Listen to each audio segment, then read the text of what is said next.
I recently went back to Washington, D.C., which is a place I've spent a lot of time in my life. And you're met with the veneer of what America was, the idea, the perception, right? The grandness, the power, the white Romanesque architecture, these great and grand temples to our forlorn past. And it's a lie. It's a lie to keep these things standing, because that's not what it is now. And it does bring about kind of a sense of romanticism, of kind of what the truth of America should be. And perhaps that is true. In the argument and in vying for power of who's going to run this country, whether it's left or right, we've honestly lost our idea of what this country should be. And yes, it may be romantic, but at the same time, America could be an amazing place. It could be a beautiful place. And it is a beautiful place. But at the same time, this country could be so much more. And I think it was meant to be so much more. And anyone who lives here knows that. We feel like we're stuck in a time of rot. We feel like we're stuck in the fall. We can see things declining around us, but at the same time, there's this idea that America is the greatest country on the planet. But why? Why do we think that? Because we have let the possibility of fulfilling the dream of America, we have let it slip through our fingers. Yes, America is a beautiful place, but its people aren't. And its people don't even deserve it anymore, if we're being honest. Look at the quality of the people around. Yes, we have hard workers, but at the same time, we become nothing but a consumer base who believes in nothing. We stand for nothing. We are changeable people without any real standing moral code. We go about life in a very selfish way, just trying to provide for ourselves, to the point now where we've even turned away from the idea of having family. And that's beyond the moral issue, but because in our cowardice to confront and address political and corporate corruption, we've allowed our country to descend into the place where people can barely afford to have families. And take that back, people cannot afford to have families. One of the worst financial decisions you can possibly make as an American now is to have a family, unless you go somewhere else. That's the only way. In my adult life, we saw over 20 years of war. And that's because we'd let that happen. Well, at the same time, knowing that the reason we were going to these wars was because of lies. Where were those weapons of mass destruction? Where were they? What's the reason for 20 years of war? 20 years of sending our people out to fight, to die, and for what? Because everyone knows that those wars were not in the interest of normal American people. Everyone knows that those wars were simply to benefit the military-industrial complex. But still we went. We fought, we joined the military. This is what we did for 20 years. We said we have to bring freedom to these places, knowing at the same time that freedom wasn't on the agenda. Freedom wasn't a reason. Freedom wasn't the cause. The cause was corporate interest. The cause was oil. The cause was expanding our power.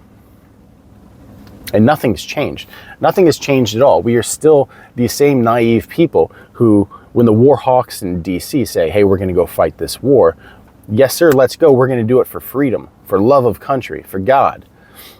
I don't see how fighting wars for 20 years is to the benefit of American people when American people don't even care about the country themselves. And when I say that, I mean it. Americans don't care about this country.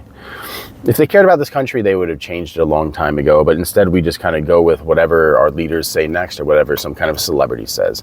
We are people who've given up the idea of being a constitutional people because we love celebrity. That's what we love. Americans love celebrity. Americans have given up on the idea of American. Americans are not Americans anymore. They are simply consumers. This country is broken. And you can say, if you don't like it, leave it. Well, I say that you're probably just one of those consumers as well.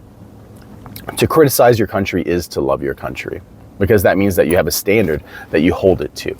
And to hold your country to a standard is a very important thing. It's something that we've lost. We sit back with an expectation that things are going to work itself out.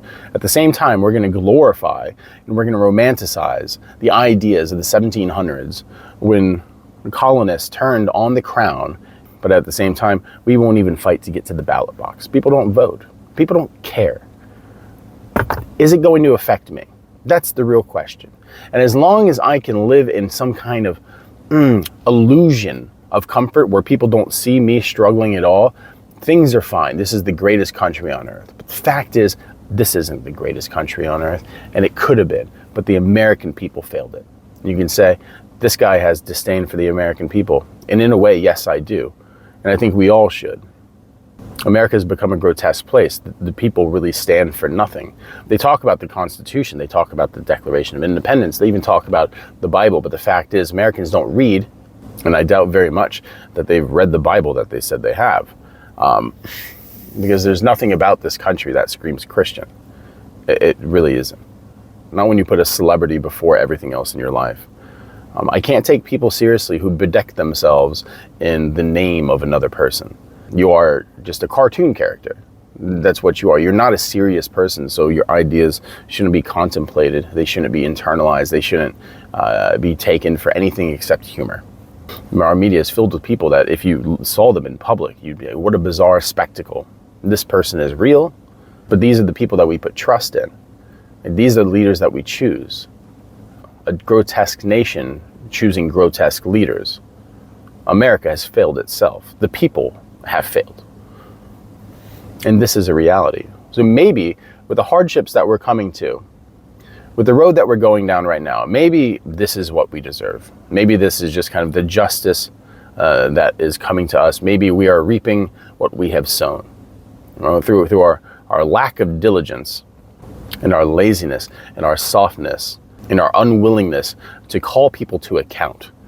Because the reason we've gotten to our position right now, you can't blame it on just one person. It is an entire system. And that system would not have risen and cannot exist without the complicity of the voters, without the complicity of the American people. They've given us bread and circuses, they've given us comfort, but at the same time, the margins of those things are becoming smaller, and now people are starting to realize the dilemma that we're in. Does this feel like a golden age to you? Does this feel like we're stepping into a miraculous new era of American golden age? It can't be. And if you do, you're just delusional. And you've been sold a lie and a hopeful dream that has come from the same kind of shitty salesman that it always comes from. So people ask, do I have hope? Do I have hope for an America to come? And honestly, I can't. I can't have hope for an America to come because America doesn't even know what America is anymore. All we are people who are wandering into Walmart, people are hopping into a plane and going to Disneyland. We're not a real serious people anymore. We're a dumb country with a really nice military. And that's a scary thing because the people in charge of our country are also dumb. They're smart, dumb people, which are the worst kind of people. Because arrogant, dumb people are the ones who really ruin the world. But I guess that's the way that it goes. And I guess that's how empires fall. Because the countless oaths that have been made over the centuries to dying men on battlefields that we're going to carry this country into the direction that we promised it was going to have been broken. Because that's what America is now. It's a nation that breaks oaths. It's a nation that turns back on promises and allies. It's what we do. In modern times, we saw it in Iraq, we saw it in Afghanistan, and eventually we'll see it in Ukraine as well. When the benefit stops being there, or when the public sentiment changes from one party to the next, we'll move out of these things, and we'll leave the people there who allied with us, whether you agree with them or not. We'll leave them with a check, and we'll leave them in a hostile situation that will eventually lead to their death, because that's what America does now. We are a nation of oath breakers. That's what we've become. And yes, I do disdain that. Because the oaths that we've made to those before us who actually suffered so we can live these comfortable lives, we've broken those too. Because all the things that we complain about, we let that happen. This is how America falls. This is how it falls. It falls because the American people have let it fall.